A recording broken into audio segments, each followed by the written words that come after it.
if you're a teacher, then drilling is going to be a fundamental part of your teaching load. So what do you need to consider when drilling your students?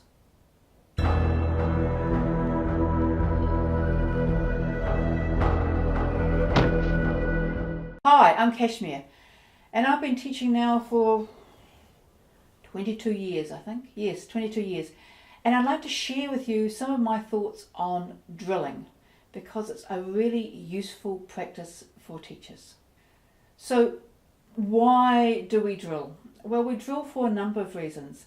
We drill to perfect the move. Now that's really important, that we actually want clean technique.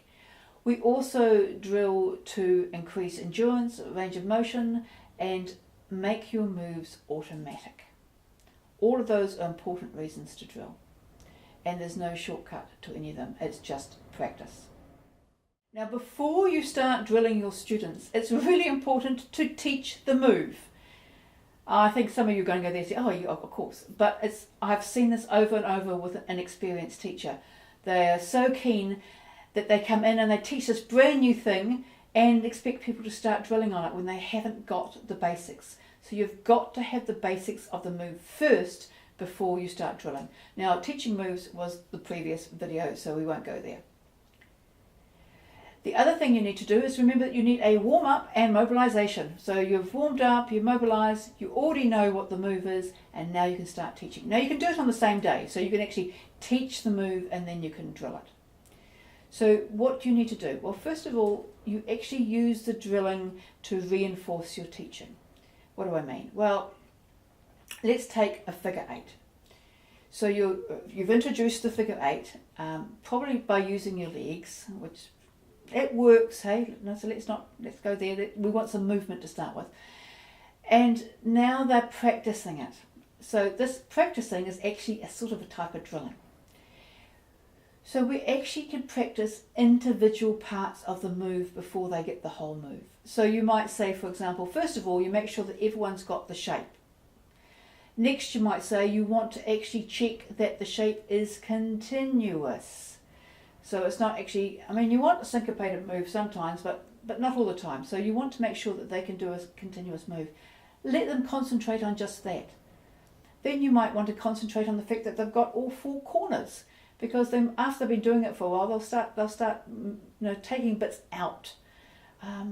You might want to remind them that it's meant to be flat. After all, it's called a horizontal flat figure 8.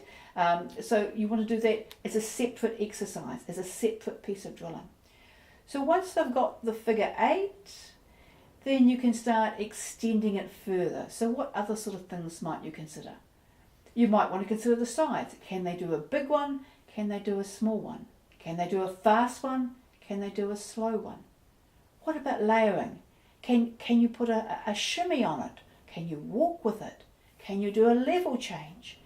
Now each of those may be a drill that you will do over a series of weeks. So the first week may be the first couple, the next week might be the next couple, and so you actually build this up. But once they've got the move there, once it's 90% there, there's another sort of drilling that we need to do, and it's not so much to create the move, but to actually put it in our heads. So we want the move to be clean and we want the move to be automatic. So for this, again, no shortcut. It is repetition. But they have to repeat the correct move. So this sort of drilling requires good technique to start with. So they've got most of the technique, and now they're going to drill mindfully, watching themselves in that mirror, with you correcting occasionally, and they're going to move it until they get it right. Again, it's only 90%. You're not going to give them everything at once, but also keep in mind those students who are really keen. So the first day you teach a hip drop, okay? You don't need to obsess about perfect isolation, perfect vertical movement, the function of the supporting leg, all that sort of thing. And they're doing a hip drop. Now there'll be someone in that class who goes home and starts practicing their hip drops, i.e. drilling.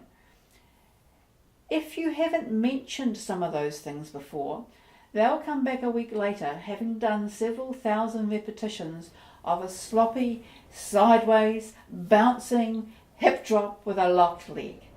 And it's going to be really hard to undo that. So even though you're not going to push the aim, the perfect technique, you need to mention it just for those few students who are going to try it and they need something in the back of their head to say, didn't she say something about not bouncing up and down when I was doing a hip drop? So that's going to be important too. So you've got this lovely technique. It's beautiful, absolutely beautiful, but you only can do 2 before you're tired. Well, that's a bit of an exaggeration.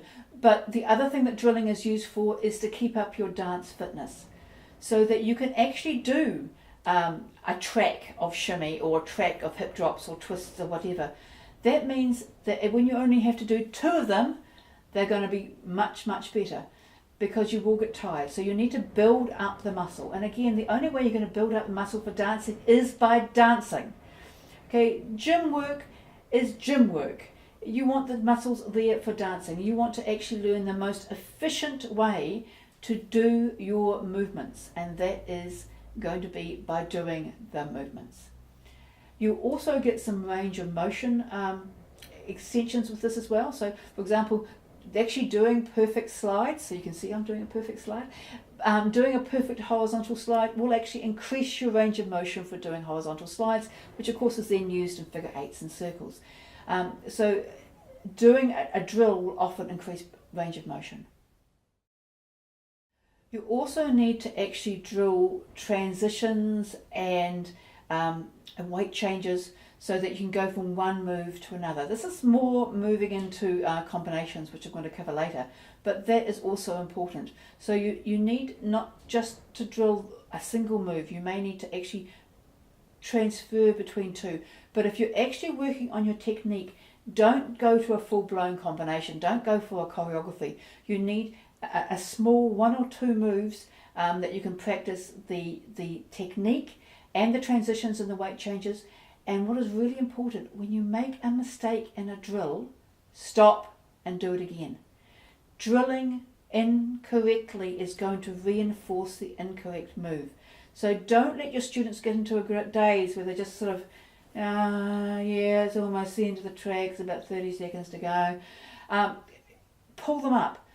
I did say don't correct everything at once, but don't let them get into the stage where you can tell that their brains have turned off and they're actually ingraining the wrong movement, because you want to get that into that automatic part of your brain, and that's from repetition, and that's from good repetition, mindful practice. Enough of that. A few videos on and we'll have a look at combinations.